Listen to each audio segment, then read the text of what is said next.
ನಾನು ಬಾಗ್ಲು ಹಾಕಕ್ಕೆ ಮರ್ತೋಗಿರೋ ಹಾಗಿದ್ದೀನಿ. ಹಾಗೆ ಗಾಳಿಗೆ ಫ್ಲವರ್ ವಾಸ್ ಕೆಳಗಡೆ ಬಿದ್ದಿದೆ ಅನ್ಕೊಂಡಿದ್ವಿ. ಇವಾಗ ಆ ವಿಷಯದ ಬಗ್ಗೆ ಮಾತಾಡಕ್ಕೆ ಏನಿದೆ ಅಪ್ಪ? ಇನ್ನೇನೋ ನಡೆದಿದೆ ಅಂತ ಅತ್ತೆ ಮಾವನ್ ಮುಖ ನೋಡಿದ್ರೇನೆ ಅರ್ಥ ಆಗ್ತಿದೆ. ಏನಾದ್ರೂ ಇದ್ರೆ ಮಾತಾಡಿ ಮಾವ.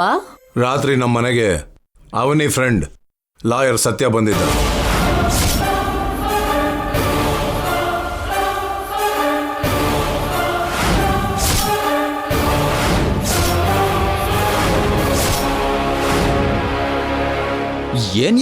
ಇದೇನು? ಹೌದು, ಅವನು ನಮ್ಮ ಮನೆಯಿಂದ ಹೊರಗಡೆ ಹೋಗೋದನ್ನ ನಾನು ನನ್ನ ಕಣ್ಣಾರೆ ನೋಡಿದೆ.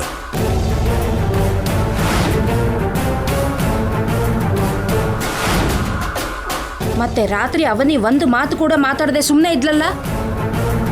ಸತ್ಯ ಬಂದಿದ್ದ ಅಂದ್ರೆ ಅವನಿಗೆ ಗೊತ್ತಿಲ್ಲದೆ ಇರುತ್ತಾ? ಖಂಡಿತವಾಗ್ಲೂ ಗೊತ್ತೇ ಇರುತ್ತೆ. ಅವನು ಆ ಸಮಯದಲ್ಲಿ ಯಾಕೆ ಬಂದಿದ್ದ ಅವನಿ?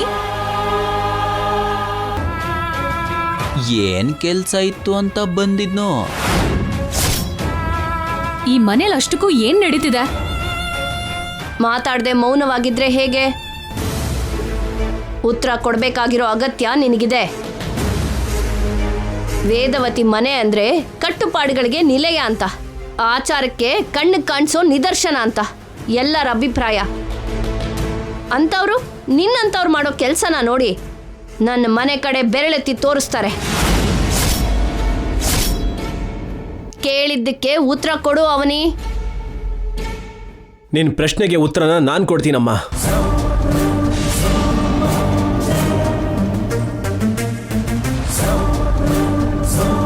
ನೀವೆಲ್ಲರೂ ಅವನಿನ ಆರೋಪಿಸಬೇಕಾಗಿರೋ ಅಗತ್ಯ ಇಲ್ಲ.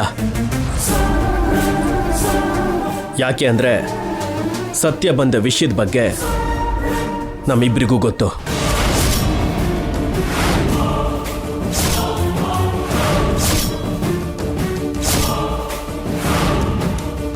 ಏನ್ ನಡೀತು ಅಂತ ಹೇಳ್ತೀನಿ ಕೇಳಿ.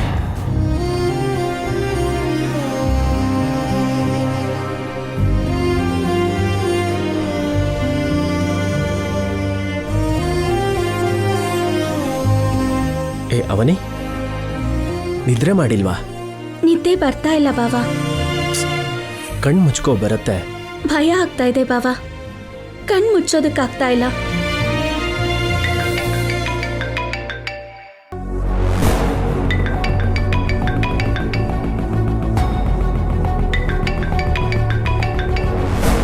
ಈ ಟೈಮಲ್ಲಿ ನಿನಗೆ ಯಾರು ಫೋನ್ ಮಾಡ್ತಿದ್ದಾರೆ?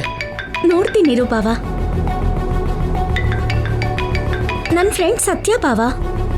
ಏನೋ ಅರ್ಜೆಂಟ್ ಇರಬೇಕು, ಮಾತಾಡು. ಹಲೋ ಅವನಿ, ಈ ಸಮಯದಲ್ಲಿ ಕಾಲ್ ಮಾಡಿದ್ದಕ್ಕೆ ಏನು ಅನ್ಕೋಬೇಡ ಪ್ಲೀಸ್. ಏನೋ ಇಂಪಾರ್ಟೆಂಟ್ ಮ್ಯಾಟರ್ ಅಲ್ಲ ಅಂದ್ರೆ ಮಾಡ್ತಿರ್ಲಿಲ್ಲ ಅಲ್ವಾ? ಎಕ್ಸಾಕ್ಟ್ಲಿ. ಏನ್ ನಡೀತು? ಇವತ್ತು ನಿನಗೆ ದೊಡ್ಡ ಅಪಾಯ ತಪ್ಪಿತು. ಅಪಾಯನಾ? ಹೌದು ಅವನಿ. ಇದಕ್ಕೂ ಮುಂಚೆ ನಾನು ಹೇಳಿದ ರೀತಿನಲ್ಲೇ ಮಿನಿಸ್ಟರ್ ಮಗ ವಿಕ್ಕಿ ರಿಲೀಸ್ ಆದ. ನಿನ್ನ ಮೇಲೆ ಅಟ್ಯಾಕ್ ಮಾಡೋದಕ್ಕೆ ನಿಮ್ಮ ಮನೆಗೂ ಕೂಡ ಬಂದಿದ್ದ.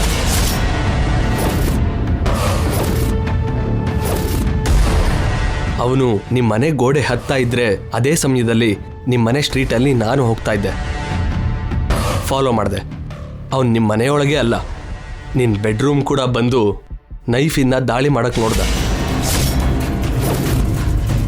ಸರಿಯಾದ ಸಮಯಕ್ಕೆ ನಾನು ಅಲ್ಲಿಗೆ ಬಂದಿದ್ದೆ. ನಿನ್ನ ಕಾಪಾಡಕ್ಕಾಯ್ತು. ಸ್ವಲ್ಪ ಹುಷಾರಾಗಿರು ಅವನಿ. ಈ ವಿಷಯ ನಿನ್ನ ಹತ್ರ ಈ ಸಮಯದಲ್ಲಿ ಹೇಳೋದು ಒಳ್ಳೇದು ಅಂತ ಕಾಲ್ ಮಾಡಿದೆ. ಡಿಸ್ಟರ್ಬ್ ಮಾಡಿದರೆ ವೆರಿ ಸಾರಿ. ಡಿಸ್ಟರ್ಬ್ ಮಾಡಲಿಲ್ಲ ಸತ್ಯ. ನನ್ನ ಪ್ರಾಣಕ್ಕೆ ಪ್ರಾಣ ಆಗಿರೋ ನನ್ನ ಹೆಂಡತಿ ಪ್ರಾಣನ ಕಾಪಾಡಿದೆ.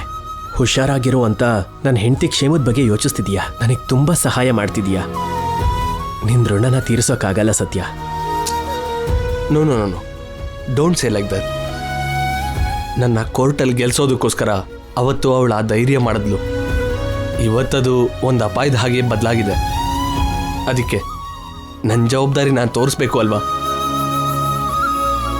ನೀವೆಲ್ಲರೂ ಭಯಪಡ್ತೀರಾ ಅಂತ ಆ ಸಮಯದಲ್ಲಿ ನಾನು ನಿಮ್ಮ ಮನೇಲೇ ಬಚ್ಚಿಟ್ಕೊಂಡಿದ್ರು ಹೇಳೋದಕ್ಕಾಗಲಿಲ್ಲ. ದಯವಿಟ್ಟು ತಪ್ಪಾಗಿ ಅನ್ಕೋಬೇಡಿ. ನಿನ್ನ ತಪ್ಪಾಗಿ ಅರ್ಥ ಮಾಡ್ಕೊಂಡ್ರೆ ನಮ್ಮದೇ ತಪ್ಪಾಗತ್ತೆ. Anyway thank you so much Satya. It's okay. ಏನೋ ಅಪಾಯ ನಮ್ಮ ಮನೆಗೆ ಬಂದಿತ್ತು ಅಂತ ನನ್ನ ಮನ್ಸಿಗೆ ಅನ್ನಿಸ್ತು. ನಾನು ಊಹಿಸ್ದಾಗೆ ನಾನು ಭಯಪಟ್ಟ ಹಾಗೆ ನಡೀತು. ಪ್ರತಿ ಬಂಧಕ್ಕೂ ಕೆಲವು ಮಿತಿ ಇರತ್ತೆ ಅಂತಾರೆ. ಸ್ನೇಹ ಬಂಧಕ್ಕೆ ಮಿತಿ ಇರಲ್ಲ ಅಂತ ನೀನ್ ನನ್ನ ಮೇಲೆ ತೋರಿಸ್ತಿರೋ ಅಭಿಮಾನನೇ ಹೇಳ್ತಾ ಇದೆ. ಸರಿಯಾದ ಆಧಾರಗಳನ್ನ ಶೇಖರಿಸಿ ಆ ವಿಕ್ಕಿನ ಮತ್ತೆ ಜೈಲಿಗೆ ಕಳಿಸ್ತೀನಿ. ಇಡ್ತೀನಿ. ಸರಿ ಸತ್ಯ.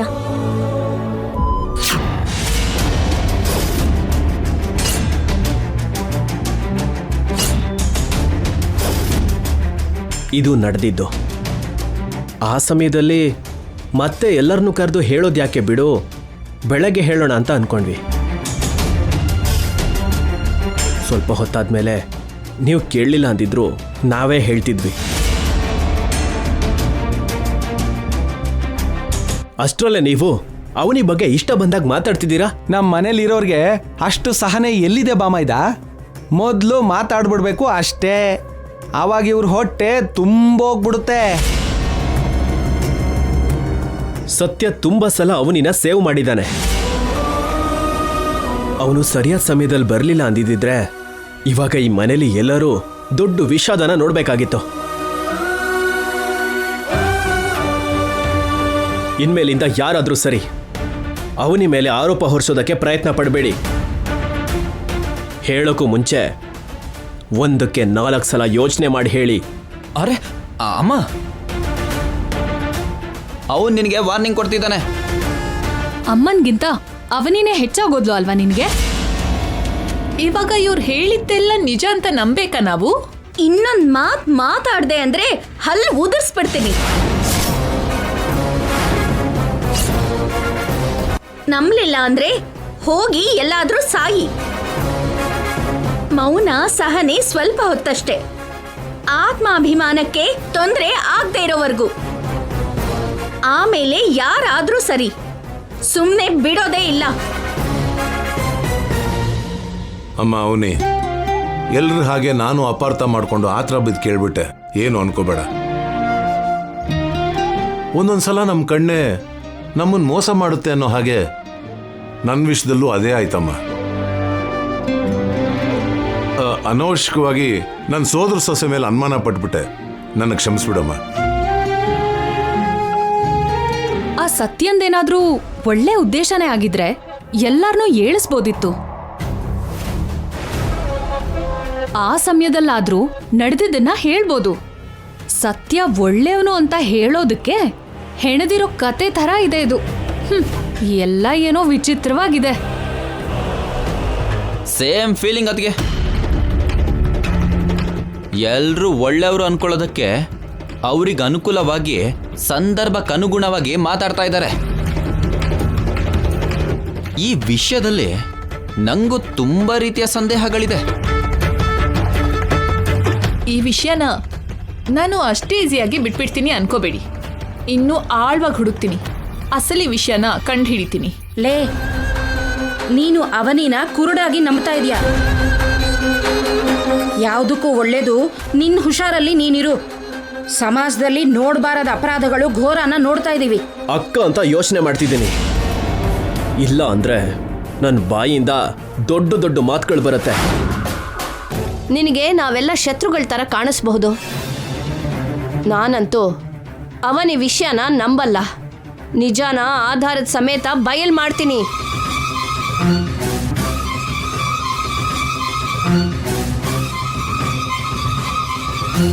ವೇದ ಯಾವುದೋ ಭ್ರಮೆಯಲ್ಲಿದ್ದಾಳಮ್ಮ.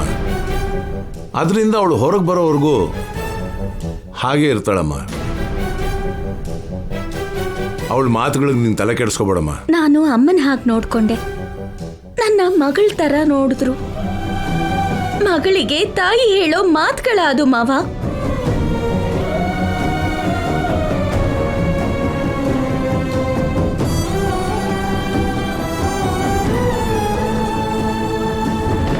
ಅವನಿ, ನಿನ್ ಬಗ್ಗೆ ತಪ್ಪಾಗಿ ಮಾತಾಡಿದ ಪ್ರತಿ ಬಾಯಿಗಳು ಯಾವತ್ತೋ ಒಂದಿನ ಮುಚ್ಚುತ್ತೆ. ನೀನೇನು ಬೇಜಾರು ಮಾಡ್ಕೋಬೇಡ. ಮೌಲ್ಯಗಳನ್ನ ಕಲ್ತಿರೋ ಮನುಷ್ಯರಿಗೋಸ್ಕರ ಬೆಲೆ ಬಾಳೋ ನಿನ್ ಕಣ್ಣೀರನ್ನ ವ್ಯರ್ಥ ಮಾಡ್ಕೋಬೇಡ. ಅಳ್ಬೇಡ ಅವನಿ.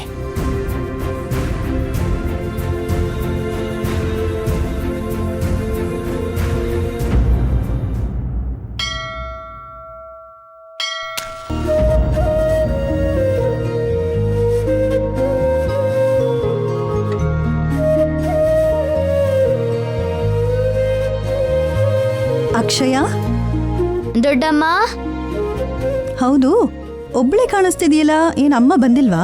ಅಲ್ಲಿ ನೋಡು, ಅಲ್ಲಿ ಪ್ರದಕ್ಷಿಣೆ ಹಾಕ್ತಿದ್ದಾಳೆ.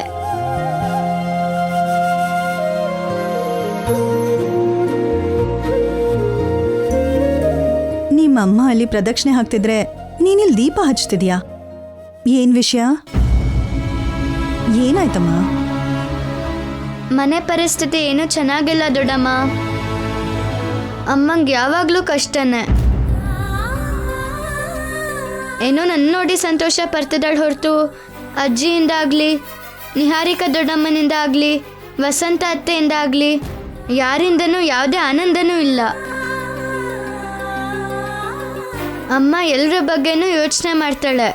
ಅವ್ರು ಮಾತ್ರ ಅಮ್ಮಂಗೆ ಯಾವುದೋ ಒಂದು ರೀತಿನಲ್ಲಿ ಹೊರಗಡೆ ಹಾಕಬೇಕು ಅಂತ ನೋಡ್ತಾ ಏನೇನೋ ಕುತಂತ್ರ ಮಾಡ್ತಾ ಇರ್ತಾರೆ. ಅಮ್ಮಂಗೆ ಈ ಕಷ್ಟಗಳು ಇನ್ನೂ ಎಷ್ಟು ಕಾಲನೂ ಅರ್ಥ ಆಗ್ತಿಲ್ಲ. ಅಳ್ಬೇಡ ಅಕ್ಷಯ.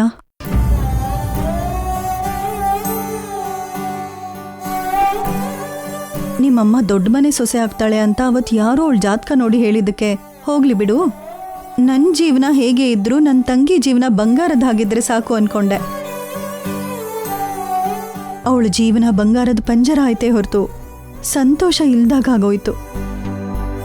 ನಿಮ್ಮಪ್ಪ ಒಳ್ಳೆಯವನಾಗಿರೋದಕ್ಕೆ ಸರಿ ಹೋಯ್ತು, ಇಲ್ಲ ಅಂದಿದ್ರೆ ಅವಳ ಜೀವನ ಅಲ್ಲೋಲ ಕಲ್ಲೋಲ ಆಗೋಗ್ತಿತ್ತು. ನಿಮ್ಮಮ್ಮ ಎಲ್ರ ಹಾಗಲ್ಲಮ್ಮ, ಇಲ್ಲ ಅಂದಿದ್ರೆ ಇಷ್ಟೊತ್ತಿಗೆ ಅವಳು ಬೇರೆ ಸಂಸಾರನೇ ಮಾಡ್ತಿದ್ಲು.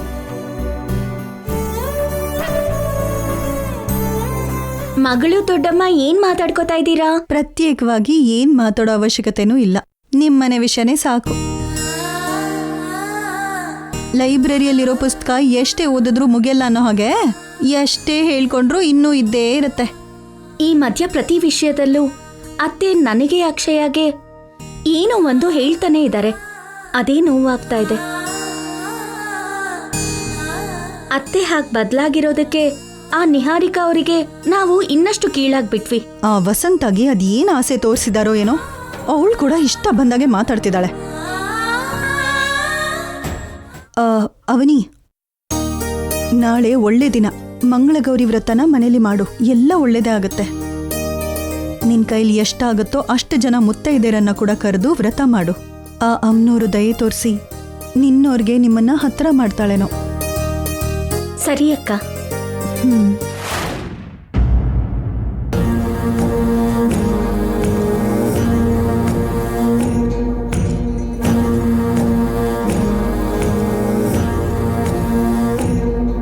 ಅವನಿ ಬಗ್ಗೆ ಯೋಚನೆ ಮಾಡ್ತಾ ಇದ್ದೀರಲ್ವಾ ಅತ್ತೆ?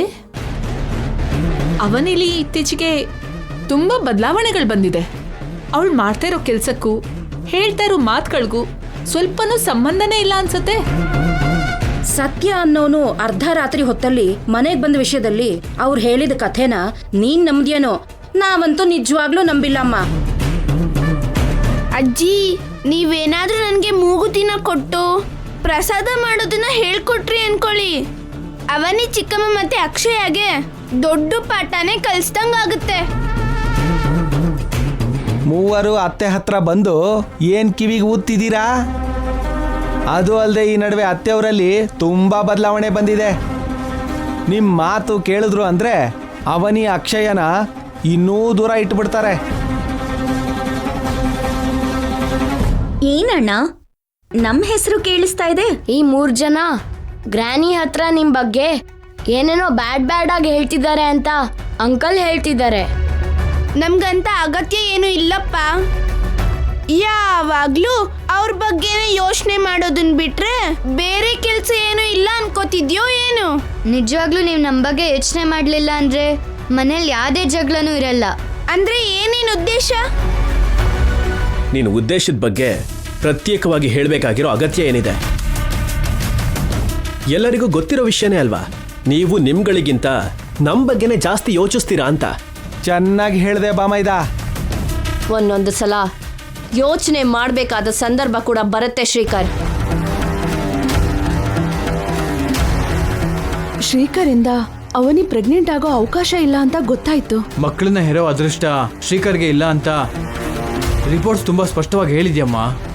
ಕೆಲವ್ರ ಬಗ್ಗೆ ತುಂಬಾ ದೊಡ್ಡದಾಗಿ ಅನ್ಕೋತೀವಿ.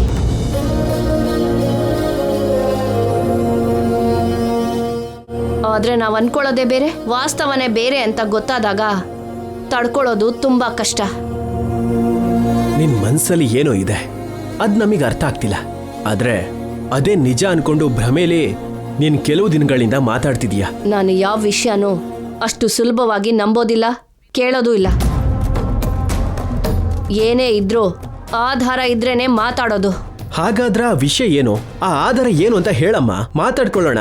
ಯಾವುದಕ್ಕಾದ್ರೂ ಸಮಯ ಬರ್ಬೇಕು. ನೀವ್ ಯಾವಾಗ ಏನ್ ಕೇಳಿದ್ರು ಅದಕ್ಕೆ ನಾವು ಉತ್ತರ ಕೊಡೋದಕ್ಕೆ ಖಂಡಿತವಾಗ್ಲೂ ಸಿದ್ಧವಾಗೇ ಇರ್ತೀವಿ ಅತ್ತೆ. ಇವಾಗ ನಿಮ್ ಹತ್ರ ಒಂದ್ ವಿಷಯ ಹೇಳ್ಬೇಕು. ನಾಳೆ ಒಳ್ಳೆ ದಿನ. ನಾನು ಮನೇಲಿ ಮಂಗಳಗೌರಿ ವ್ರತ ಮಾಡೋಣ ಅನ್ಕೋತಾ ಇದ್ದೀನಿ. ಅದಕ್ಕೆ ನಿಮ್ಮ ಅನುಮತಿ ಬೇಕು. ಮುತ್ತೈದೆಯರ್ನ ಕರೆದು ಸೀರೆ ಕೂಡ ಕೊಡ್ಬೇಕು ಅನ್ಕೋತಾ ಇದ್ದೀನಿ. ಹೀಗ್ ಮಾಡ್ಲಾ ಅತ್ತೆ? ಅಮ್ಮ ಏನಂತಾಳೆ, ಮಾಡ್ಕೋ ಅಂತಾಳೆ. ಇದಕ್ಕೂ ಮುಂಚೆ ಇಂಥ ವ್ರತನ ಪೂಜೆನ ಎಷ್ಟು ಮಾಡಿಲ್ಲ. ಆದ್ರೂ ಇಷ್ಟ ಅರ್ಜೆಂಟಾಗಿ ವ್ರತ ಮಾಡ್ಬೇಕು ಅಂತ ಯಾಕೆ ಅನ್ಕೊಂಡಿದ್ಯಾ? ನನ್ನ ಪ್ರಮೇಯ ಇಲ್ಲದೆ ನನ್ನ ಮೇಲೆ ಆರೋಪಗಳು ಬರ್ತಾ ಇದೆ. ನನ್ನ ಮಗಳು ತಪ್ಪಿಲ್ದೇ ಇದ್ರೂ ಮಾತನ್ನಿಸ್ಕೋತಾ ಇದ್ದಾಳೆ. ಇಂಥ ಸಮಸ್ಯೆಗಳೆಲ್ಲ ದೂರ ಆಗ್ಬೇಕು ಅಂತ ಕೇಳ್ಕೊಳ್ಳೋದಿಕ್ಕೆ. ಈ ಡ್ರಾಮಾ ಎಲ್ಲ ಅತ್ತೆ ಹತ್ರ ಕೆಲ್ಸಕ್ಕೆ ಬರಲ್ಲ. ಅತ್ತೆ ಒಪ್ಕೊಳ್ಳಲ್ಲ. ಒಪ್ಕೊಳಲ್ವಾ ಒಪ್ಕೊಳಲ್ಲ ಅಂತ ಹಿಂಟ್ ಕೊಡ್ತಿದ್ಯಾ? ಎರಡನೇದೇ ಕರೆಕ್ಟು. ಏನಾದ್ರೂ ಹೇಳಿ ಅತ್ತೆ. ನೀನು ದೇವ್ರ ಮನೆ ಒಳಗೆ ಹೋಗೋದೇ ನಮ್ಮಮ್ಮನಿಗೆ ಇಷ್ಟ ಇಲ್ಲ. ಅಂಥದ್ರಲ್ಲಿ ಮನೇಲಿ ಅಷ್ಟು ದೊಡ್ಡ ವ್ರತ ಮಾಡ್ತೀನಿ ಅಂದ್ರೆ ಯಾಕೆ ಒಪ್ಕೋತಾಳೆ? ವ್ರತಕ್ಕೆ ಆ ಪ್ರಭಾವತಿನೂ ಕೂಡ ಅತಿಥಿಯಾಗಿ ಕರಿತೀನಿ. ನಿಜ ತಾನಾಗೆ ಹೊರಗಡೆ ಬರುತ್ತೆ. ಶ್ರೀಕರ್ಗೆ ಅವನಿ ಮೋಸದ ಬಗ್ಗೆ ಗೊತ್ತಾಗುತ್ತೆ. ಅವನೇ ಅವನಿನ ಅಕ್ಷಯನ ಹೊರಗಡೆ ಹಾಕ್ತಾನೆ. ಇಷ್ಟೊಂದು ಯಾಕೆ ಯೋಚನೆ ಮಾಡ್ತಿದ್ದೀರಾ ಅಜ್ಜಿ? ಆಗಲ್ಲ ಅಂತ ಹೇಳ್ಬಿಡಿ. ಹಾಗನ್ಬೇಡ ಅಜ್ಜಿ, ವ್ರತ ನಮ್ಮೆಲ್ಲರಿಗೋಸ್ಕರ ಅಲ್ವಾ, ಇಲ್ಲ ಅಂತ ಅನ್ಬೇಡ ಅಜ್ಜಿ. ಸರಿ ಮಾಡು.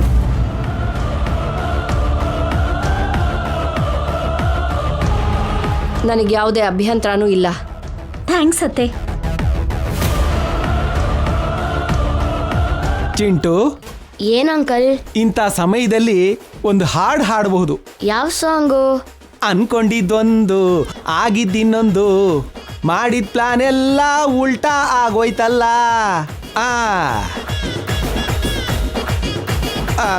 ಈಗಿಲ್ಲಿ ಬೆಂಕಿ ಬಂದ್ಬಿಡುತ್ತೆ.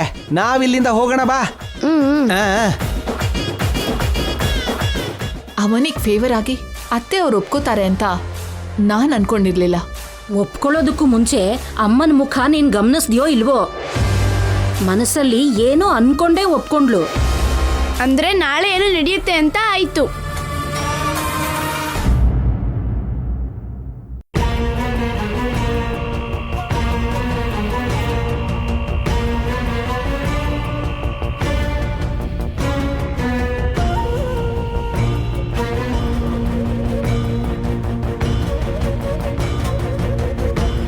ಪುರೋಹಿತ್ರೆ, ಹೇಳಿ ಅಮ್ಮ.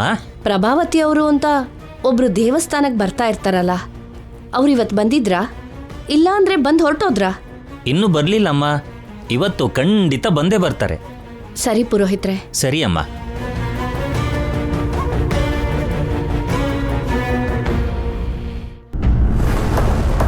ಚೆನ್ನಾಗಿದ್ದೀರಾ ರೀ? ಚೆನ್ನಾಗಿದ್ದೀನಿ. ನೀವ್ ಹೇಗಿದ್ದೀರಾ? ಚೆನ್ನಾಗಿದ್ದೀನಿ. ನೀವ್ ದಿನ ಈ ದೇವಸ್ಥಾನಕ್ಕೆ ಬರ್ತೀರಾ? ಸಮಯ ಸಿಕ್ಕಾಗೆಲ್ಲ ಬರ್ತಾ ಇರ್ತೀನಿ. ಇವತ್ತಂತೂ ನಿಮಗೋಸ್ಕರನೇ ಬಂದಿದ್ದೀನಿ ನಾನು. ಹೌದಾ? ನನ್ನ ಹತ್ರ ಏನಾದ್ರೂ ಮಾತಾಡೋದಿತ್ತಾ? ನಮ್ಮ ಮನೆಗೆ ನಿಮ್ಮನ್ನ ಕರಿಬೇಕು ಅಂತ. ಏನಾದ್ರೂ ವಿಶೇಷ ಇದೆಯಾ? ನನ್ನ ಚಿಕ್ಕ ಸೊಸೆ ನಾಳೆ ಮಂಗಳಗೌರಿ ವ್ರತ ಮಾಡ್ತಿದ್ದಾಳೆ. ಪರಿಚಯದವ್ರನ್ನೆಲ್ಲ ಕರಿತಾ ಇದ್ದೀನಿ. ನಾಳೆ ನೀವು ಕೂಡ ಮುಖ್ಯ ಅತಿಥಿಯಾಗಿ ಬರಬೇಕು. ನನ್ನ ಕುಟುಂಬದವ್ರನ್ನೆಲ್ಲ ನಿಮ್ಗೆ ಪರಿಚಯ ಮಾಡಿಸ್ತೀನಿ. ಸ್ವಲ್ಪ ದಿನಕ್ಕೆ ನನ್ನನ್ನ ನಿಮ್ಮ ಮನೆ ಕರಿತಿದ್ದೀರಾ? ಖಂಡಿತ ಬರ್ತೀನಿ. ಅಷ್ಟಕ್ಕೂ ನಿಮ್ ಚಿಕ್ಕ ಸೊಸೆ ಹೆಸರೇನು? ನನ್ನ ಸೊಸೆ ಹೆಸರು ಯಾಕೆ ಸುಮ್ನಾದ್ರಿ? ಹೇಳಿ. ನಾಳೆ ಬಂದಾಗ ಪರಿಚಯ ಮಾಡಿಸ್ತೀನಲ್ವಾ, ಅವಾಗ್ಲೇ ಹೇಳ್ತೀನಿ. ಏನೋ ರಹಸ್ಯ ತರ ಹಾಗೆ ಮುಚ್ಚಿಡ್ತಿದ್ದೀರಲ್ಲ. ಇದ್ರಲ್ಲಿ ರಹಸ್ಯ ಏನಿದೆ ಹೇಳಿ? ನಮ್ದು ದೊಡ್ಡ ಫ್ಯಾಮಿಲಿ ಅಲ್ವಾ, ಎಲ್ಲಾರನ್ನೂ ಒಂದೇ ಸಲ ಪರಿಚಯ ಮಾಡ್ಬೇಕು ಅನ್ನೋ ಉದ್ದೇಶದಿಂದ ಇವಾಗ ಹೇಳ್ತಿಲ್ಲ ಅಷ್ಟೇ. ಸರಿ ರೀ. ನಮ್ಮ ಮನೆ address road number 45, house number 35, Basavanagudi. ಸರಿನಾ? ನೆನ್ಪಿರುತ್ತಲ್ವಾ? ಓಕೆ ರೀ, ನೆನ್ಪಿರತ್ತೆ. ಇನ್ನು ನಾನು ಹೊರಡ್ತೀನಿ. ಕರೆದಿದ್ದಕ್ಕೆ ಥ್ಯಾಂಕ್ಸ್. ನಿಮ್ಗೋಸ್ಕರ ಕಾಯ್ತಾ ಇರ್ತೀನಿ. ಹಾಗೆ ಆಗ್ಲಿ, ಖಂಡಿತ ಬರ್ತೀನಿ. ಸರಿ, ಬರ್ತೀನಿ.